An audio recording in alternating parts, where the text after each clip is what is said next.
At the White House this weekend, reportedly meeting with his national security team on whether to launch new strikes against Iran. Iran's state-run media claims its top negotiator told Pakistan's army chief that Iran's armed forces have been rebuilt during the ceasefire. Welcome to a special edition of Saturday in America. I'm Jonathan Hunt, in for Kayleigh McEnany. Let's get right to it with our foreign correspondent, Jeff Paul. He's in Dubai with more on the conflict in the Middle East. Jeff.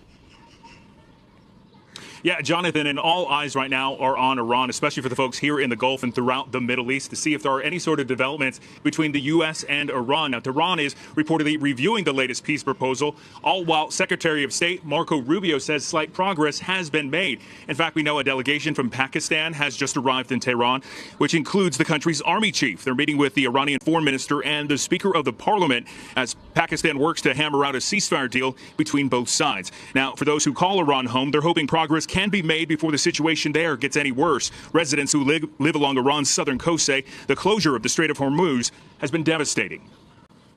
I'm absolutely upset because the economic pressure from the closure of the Strait of Hormuz is falling on the people. Those who work at the docks, for example, are now almost all unemployed. If this strait is reopened, the economy will improve.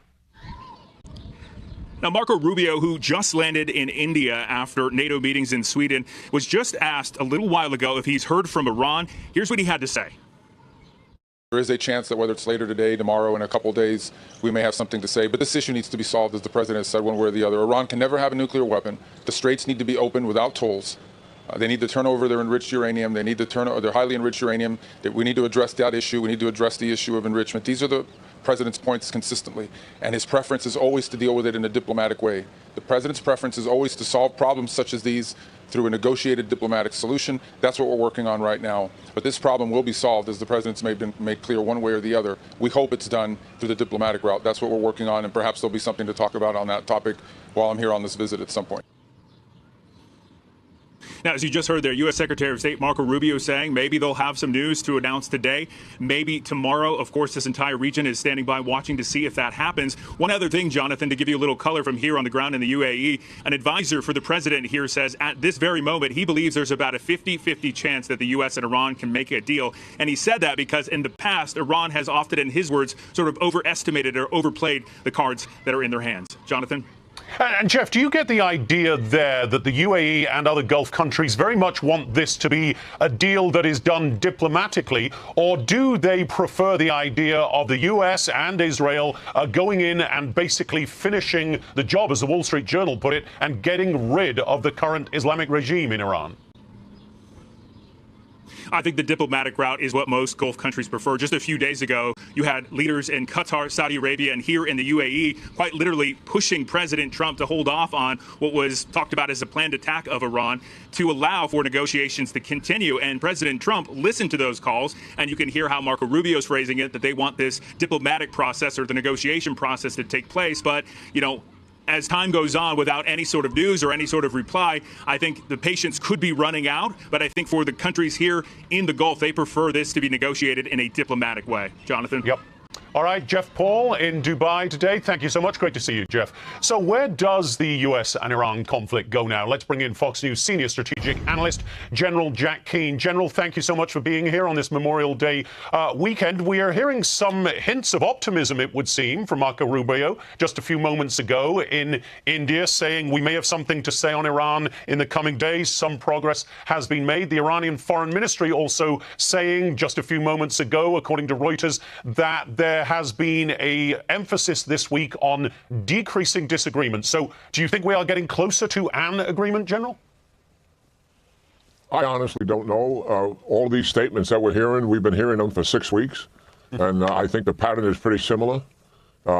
People talk to our negotiators about making a deal, and we're willing to make concessions on X, Y, and Z. And then when it really gets down to it, those concessions are not made.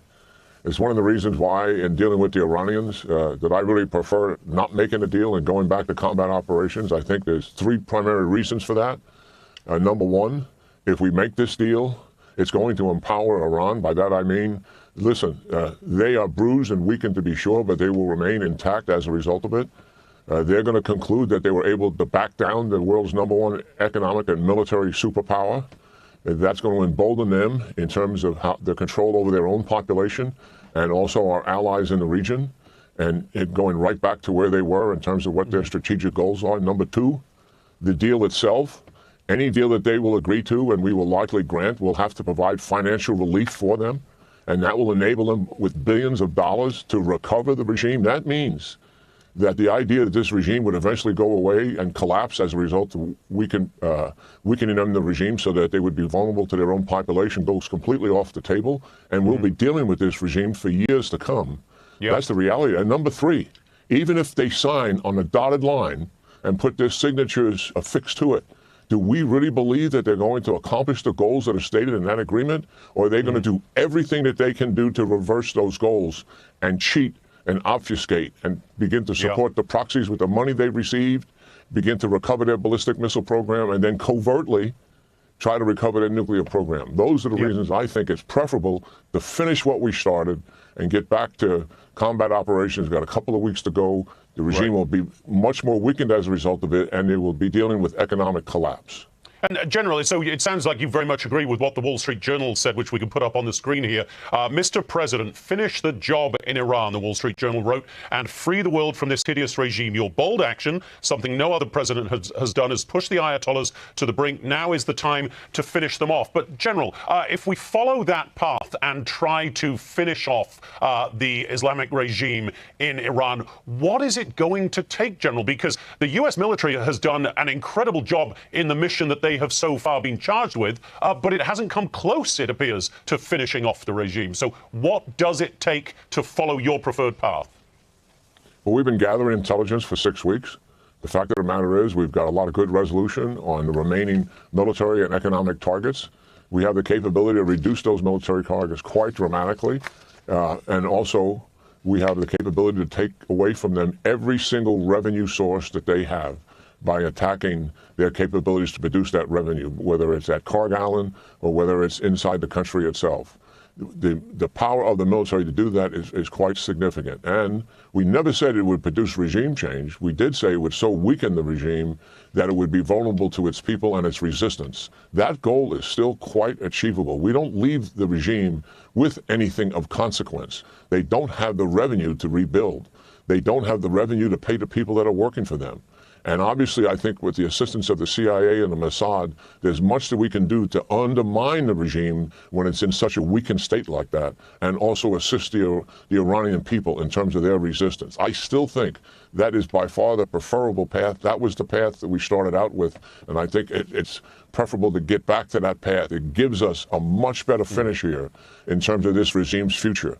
They will be empowered here as a result of a deal, and they will continue to use that empowerment with our allies and partners. They will threaten to take down the Straits of Hormuz again and use that as leverage. And that is why we have to physically take the Straits of Hormuz back from them.